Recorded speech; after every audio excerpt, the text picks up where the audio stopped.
Here's James.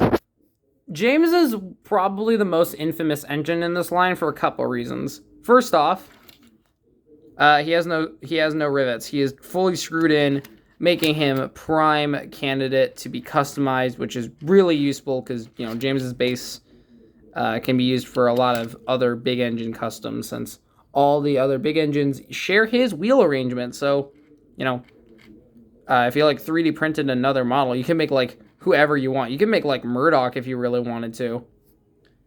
So there he is. Another reason he's infamous is because he is quite massive. If I just get Thomas back up here.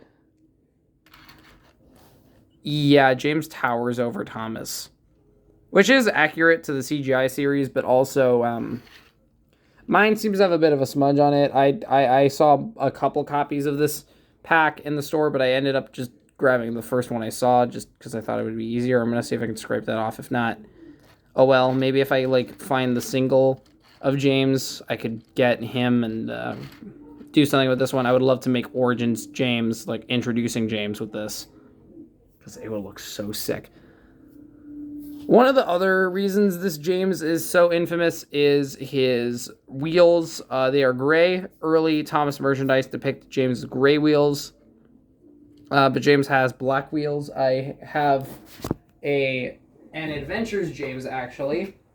I used to have a Take and Play James, but I think I got rid of him because he was getting kind of old and, trying to make space. I'm not sure how many of my old diecast engines I'm going to keep. Probably keep them for as long as I can, but, if I have to move them, I have to move them. That's how it is. So, yeah.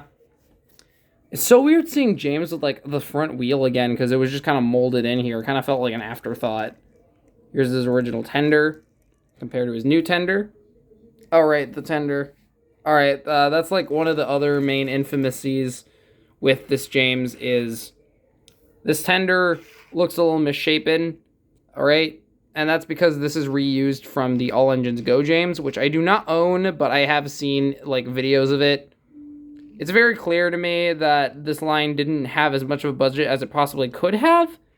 And so far, the tenders just kind of have to look like this. They had to be they had to be reused assets.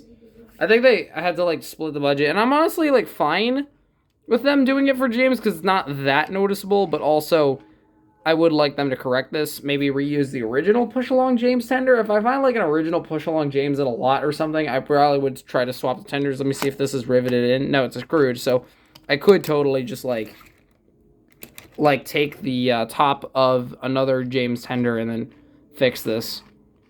I'm going to quickly see if I can show how you couple this engine. Since, oh, bit of a spoiler there. Careful, and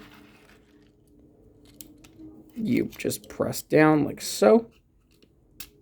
Anyone familiar with Trackmasters would know how this works, but these couplers are quite thick. There's the inside of the cab.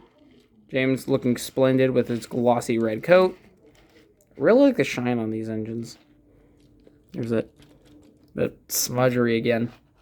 But Smudger just laughed. I like to have fun. This guy could totally go off against the Super ED. If you know, you know. So again, here's the base. Flip that over. Here is the base.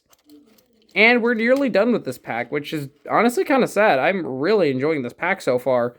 They're these engines aren't perfect, no toy is, but they're pretty good. And I'm really hoping Mattel does go through and actually make more engines in this style and then just rehash the original push-alongs. I'm really hoping that we get more engines like this. But I'm getting ahead of myself. Let's cover the final engine.